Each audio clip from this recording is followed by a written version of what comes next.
வணக்கம் நேயர்களே, ஃபீபாவின் இன்றைய காலை தியானத்திற்காக உங்களை அன்புடன் வரவேற்கிறேன். ஃபீபா நேயர்களுக்கு அன்பின் வாழ்த்துக்கள். இந்த நாளைக்கும் 1 தீமோத்தேயு 2வது அதிகாரம் 9 முதல் 15 வரைக்கும் உள்ள வேத பகுதிகளை நாம் சிந்திக்கலாம். வசனங்களை நான் வாசிக்கிறேன்.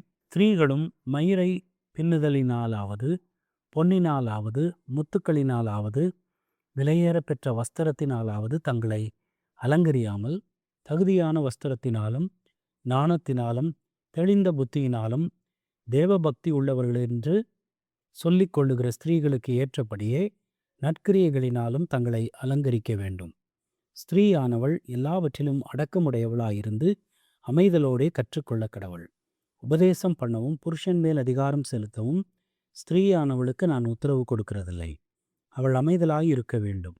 எண்ணத்தினால் எனில் முதலாவது ஆதாம் உருவாக்கப்பட்டான், பின்பு ஏவாள் உருவாக்கப்பட்டாள்.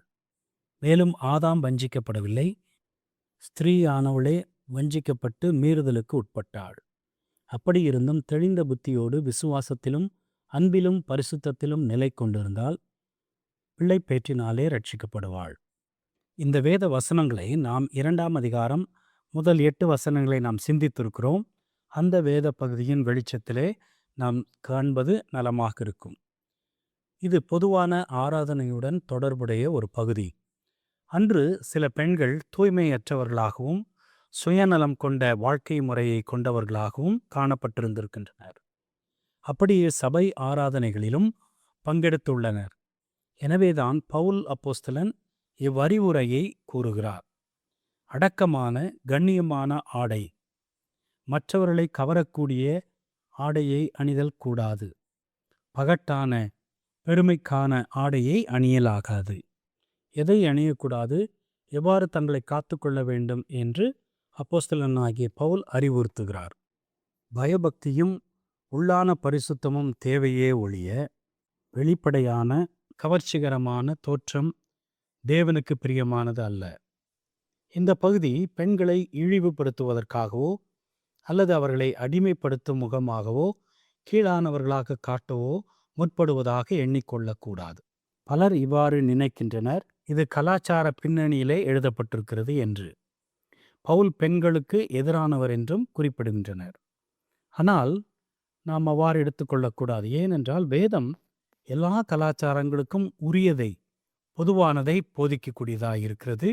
எல்லா நூற்றாண்டுக்கும் அல்லது எல்லா காலகட்டத்திற்கும் பொதுவானது. ஒருவேளை இதை கொண்டு சில வரையறைகளை நாம் வகுக்க முடியாது. இங்கே சுட்டி காட்டப்படுவது என்னவென்றால், ஒரு ஒப்புமை காட்டப்பட்டுள்ளது. முந்தி வந்த காரியத்திலே நேற்றைக்கு நாம் சிந்தித்தோம். ஆண்கள் எவ்வாறு பரிசுத்தமான கரங்களை உயர்த்தி ஜெபிக்க வேண்டும் என்று நாம் சிந்தித்தோமோ, அதை போலதானே கரங்களை உயர்த்தி ஜெபிப்பது என்பது அவருடைய பரிசுத்த வாழ்க்கையை குறிப்பிடுகிறது. அதே போலதான் அதற்கு ஒப்புமையாக பெண்களும் தங்களை பரிசுத்தமாக காத்து கொள்ள வேண்டும். வெளிப்படையான அலங்காரத்திற்கு, வெளிப்படையான அழகுக்கு, வஸ்திரங்களுக்கோ அல்லது தங்களை அலங்கரிப்பதற்கோ பொன் முத்துக்கள் போன்ற விலையேற பெற்ற பொருட்களினால் தங்களை அலங்கரிப்பதற்கு முக்கியத்துவம் கொடாமல் எவ்வாறு தங்களை அலங்கரித்து கொள்ள வேண்டும் என்று பவுல் கூறுகிறார். தேவனுக்கு பிரியமான பயபக்தி உள்ள வாழ்க்கை முறையை கொண்டு பரிசுத்தமாக தங்களை காத்து கொள்ள வேண்டும் என்று கூறுகிறார். வெளிப்படையான அலங்காரத்தின் மூலம் மற்றவர்களை கவருகிறவர்களாக இல்லாமல் தேவபக்தி உள்ள வாழ்க்கை வாழ்கிறவர்களாக இருக்க வேண்டும் என்று பவுல் கூற முற்படுகிறார். உள்ளான பரிசுத்தம் மற்றவர்களை கவர்ந்து தேவனண்டை நடத்த வேண்டுமே ஒழிய ஆடையோ அணிகலன்களோ அல்ல. இதை நாம் புரிந்து கொள்ள வேண்டும். பவுல் பெண்களுக்கு எதிராக அவர்கள் சிறப்பான நல்ல ஆடைகளை அணியக்கூடாதென்றோ விலையேற பெற்ற நகைகளை அணியக்கூடாதென்றோ அவர் போதிக்கவில்லை. மயிரை பின்னுதல் என்பது கூடாது என்று அவர் கூறவில்லை. அவர் கூறுவதின் நோக்கம் இதையெல்லாம் செய்வதை காட்டிலும் தங்களுடைய ஆவிக்குரிய பரிசுத்தமான நடத்தை இதை காட்டிலும் மேன்மையானது என்பதை சுட்டிக்காட்டும் முகமாய் அப்போஸ்தலனாகிய பவுல் இவ்வாறு கூறுகிறார்.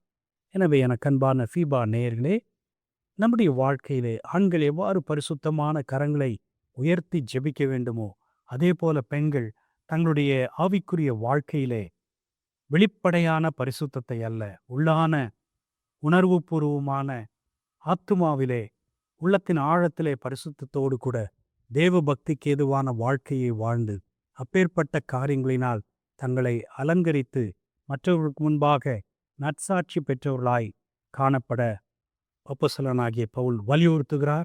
அதை நாம் நம்முடைய வாழ்க்கையிலே கடைபிடித்து வாழ்வோம். தேவன் நம்மை ஆசீர்வதிப்பாராக. இன்றைய காலை தியானத்தில் பங்கேற்றமைக்காக நன்றி. உங்களது கருத்துக்களை பகிர்ந்து கொள்ளவோ மேலும் விவரங்கள் அறிந்து கொள்ளவோ 9458505042 என்ற எண்ணிற்கோ அல்லது info@fibaonline.org தொடர்பு கொள்ளவும். தேவன் தாமே உங்களை ஆசீர்வதிப்பாராக. ஆமேன்.